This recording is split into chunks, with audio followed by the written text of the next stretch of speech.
Ya, salam Just Talk. Gue mau review Boxing Day 2 match MU dan Arsenal. Ya, kita bahas MU duluan. MU yang lawan Leicester. Leicester permainannya sangat jelas, tidak ada perubahan lawan siapapun mereka bermain. Dan gue sudah bikin preview, dan di preview sudah gue jelaskan dan terbukti apa yang dilakukan Ole bermain dengan 4-2-3-1. Di kanan bukan Wan-Bissaka, nggak ada, tapi Lindelof, dan yang lebih masuk ke area perlawanan lebih Luke Shaw, menyerang. Jadi memang hal ini sudah diantisipasi oleh Ole, which is good. Kalau gue bilang ini hal yang benar yang dilakukan Ole, yaitu mengantisipasi counternya dari Leicester. Walaupun Leicester dapat beberapa counter, tapi kalau gue bilang MU still control the game lah. Nanti lu bisa lihat statistiknya. Gue kasih statistiknya. Gue tidak begitu melihat shots on target, karena shots on target itu bisa mengelabui ya untuk fans kardus yang ngandelin shot on target. Shot on target kalau shootingnya pelan, dan itu sering terjadi, itu nggak termasuk big chance. Yang gue lihat adalah big chance. Big chance MU 5, Leicester 1, skor 2-2. Ya, jadi ada yang salah. Di babak pertama, bentar, gue mau bahas line up dulu. Lihat dari line up-nya, gue bilang ini udah bagus. Dan 4-2-3-1, kanan James, kiri Rashford, Mas Rizal di striker, belakang Bruno. Di cover McTominay sama Fred. Satu yang gue gak habis pikir, kenapa selalu Martial yang dimainin? Ya, itu gue gak habis pikir. Padahal Cavani sudah membuktikan sebagai sub pun selalu punya kontribusi.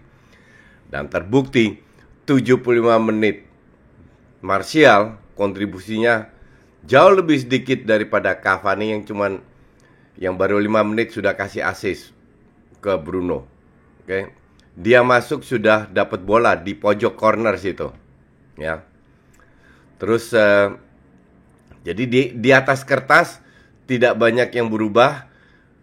Ole sudah mengantisipasi, jadi kita tidak bisa salahkan Ole. Jadi lo harus tahu kapan lo salahkan pemain atau salahkan pelatih, berjalan atau enggak. Kalau MU tidak dapat peluang, baru lo boleh salahkan Ole. Tapi yang mungkin kalau kontrib atau tanggung jawabnya Ole itu mungkin bisa disalahkan, kenapa hanya Rashford dan Bruno Fernandes yang praktis selalu cetak gol dan yang lain tidak bisa. Mungkin itu, atau kurang lah, bukan nggak bisa. Kemarin McTominay juga cetak 2 gol, Martial juga, tapi agak kurang. Dan Rashford itu harusnya bisa cetak 3 gol ya, bener-bener merem 3 gol. Tapi ya, this is Rashford, dia masih bisa berkembang, efektivitasnya masih bisa lebih bagus lagi. Jadi nggak bisa salahin dia juga. Di 1,5 menit pertama, heading kosong. Di sini untuk gue sih melihat bahwa MU bisa memanfaatkan beberapa peluang, bisa memanfaatkan kelemahan defense-nya Leicester. Nah, itu mungkin lebih tepat. Tapi di babak pertama terlalu banyak salah passing, sehingga serangan-serangan itu sering gatot. Tapi Ole juga belajar, pinter juga Ole ini. Lama-lama tambah pinter. Dia nggak masukin Donny van de Beek sama sekali. Kenapa? Karena emang nggak ada guna. Yang dimasukin Pogba dan Cavani. Dan terbukti Pogba ini harus main di Madrid ya, nggak cocok di Barca. Atau kenapa? Terlalu banyak dribbling, dan dia itu nggak mau berubah, dan ujung-ujung menghambat permainan. Dan berapa kali bahkan hilang bola, untung nggak kena counter yang berbahaya. Kadang gue bingung, pemain yang luar biasa berbakat, memiliki segalanya, fisik dan lain-lain, kenapa dia nggak mau merubah gaya mainnya? Dan dia itu sangat bisa untuk merubah demi tim.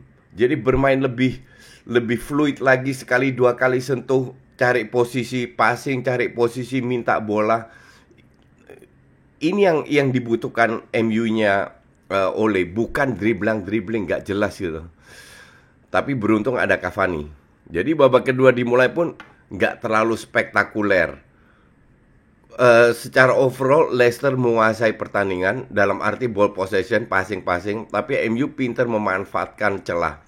Gol kedua itu bukan counter, itu benar-benar kualitasnya Bruno dan kualitasnya Cavani. Nah, kembali lagi terbukti bahwa Bruno boleh main nggak terlalu bagus, sama kayak Everton nggak terlalu bagus, tapi kontribusinya tetap besar loh. MU benar-benar beruntung punya Bruno yang juga gol pertama juga berkat dia, Rashford, dan gol kedua ya walaupun sedikit salah sentuh bolanya tapi tetap masuk, ngerti nggak?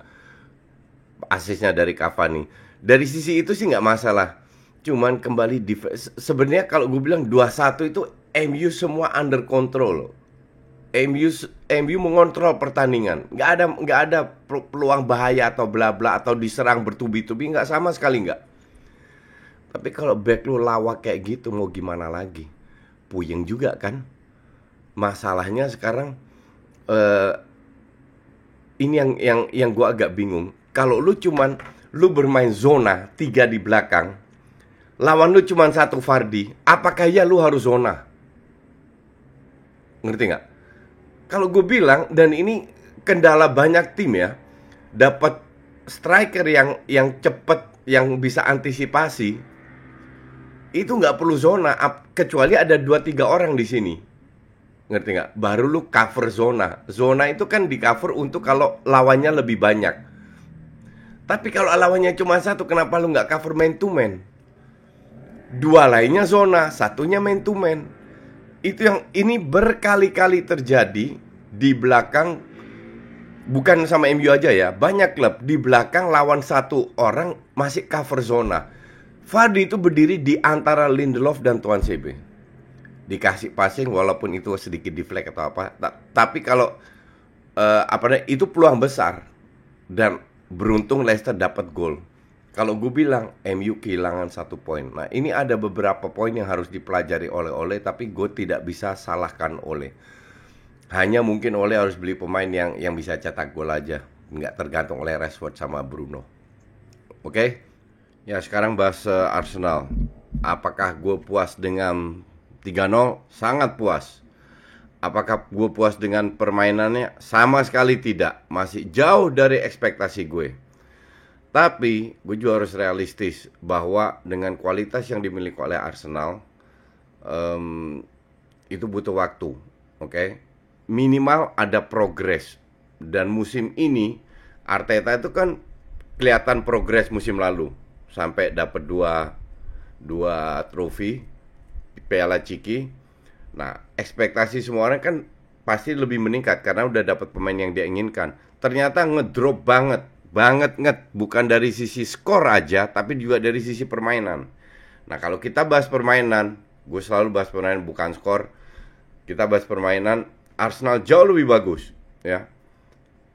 Kenapa jauh lebih bagus? Terutama satu dari sisi defense. Walaupun tadi dapat stupid penalti juga. Dari sisi defense, dari sisi lini tengah membangun serangan, oke? Lini depan yang berani juga bertahan, bekerja keras. Lacazette, Smith Rowe, Martinelli itu pemain, perhatiin deh, first touch-nya, visinya itu biasa aja, tapi etos kerjanya itu luar biasa. Itulah yang membuat secara tidak langsung memotivasi para pemain Arsenal lain untuk bekerja keras juga.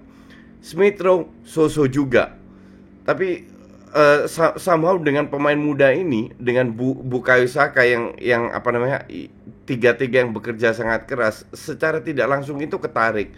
Dan di belakang nggak ada blunder lagi atau lawak lagi. Nah, ini sebuah plus point. Tapi sekali lagi, ini hanya 1 match untuk fans Arsenal. Jangan terlalu puas, ya. Kita lihat next match-nya. Bisa nggak dengan meningkatkan permainan dan juga ditutup dengan kemenangan. Tadi itu gol penalti ya, diinjek enggak, tapi kena sentuh ya, dan itu cukup untuk memberikan penalti zaman sekarang. Apa namanya, free kicknya keren. Golnya Bukayo Saka beruntung, jatuh dari langit. El Neni kena mistar. Jadi keberuntungan itu butuh juga untuk menang. Dan selama ini Arsenal nyaris nggak pernah beruntung. Berapa kali kena red card? Dengan kena red card udah bagus dan berapa kali juga salah sendiri, tapi ya mungkin ini termasuk dalam kategori ugly win. That's okay. Sekali-sekali ugly win nggak ada masalah. Yang penting sekarang Arsenal harus menunjukkan peningkatan dari sisi bermain. Oke. Pada saat mereka bisa bermain 4-5 match menutup dengan kemenangan, baru kita bisa bilang pelan-pelan stabil. Baru pelan-pelan mengarah ke main bagus, main hebat. Oke. Sekarang stabilkan dulu lah. Tingkatkan dulu permainan lu. Beruntung 4 match berikutnya bukan lawan yang berat-berat. Jadi disitulah yang dibutuhkan adalah percaya diri pemain ini harus ditingkatkan. Yang sekarang udah jeblok banget. Semoga tahun baru ini akan menjadi lebih bagus lah. Dan Arsenal apalagi nanti Januari dapat playmaker. Tapi kita lihat aja. Terus kita bahas Chelsea. Chelsea ini gue nggak tahu ya. Tahun lalu mainnya jauh lebih bagus loh, tanpa pemain-pemain hebat. Sekarang dikasih 7 pemain, ratusan juta harganya. Lampard tadi main kayak apa? Menit ke 70 kalau nggak salah. Plus baru ada shot on target. Itu pun gampang ditangkap sama Leno. Semuanya itu bola ke samping crossing. Kalau dibilang Arsenal parkir bis, Arsenal nggak parkir bis. Kalau Chelsea pegang bola, passing ke sayap, ya mau nggak mau harus mundur. That is different. Dan berapa kali Arsenal melakukan pressure ke depan. Kelimpungan Chelsea ujung-ujungnya long ball. Dan long ball itu nggak hanya dari belakang, cuma dari sayap-sayap doang. Tim yang disuntik dana ratusan juta cuma ngandelin long ball. Yang salah siapa? Pelatih.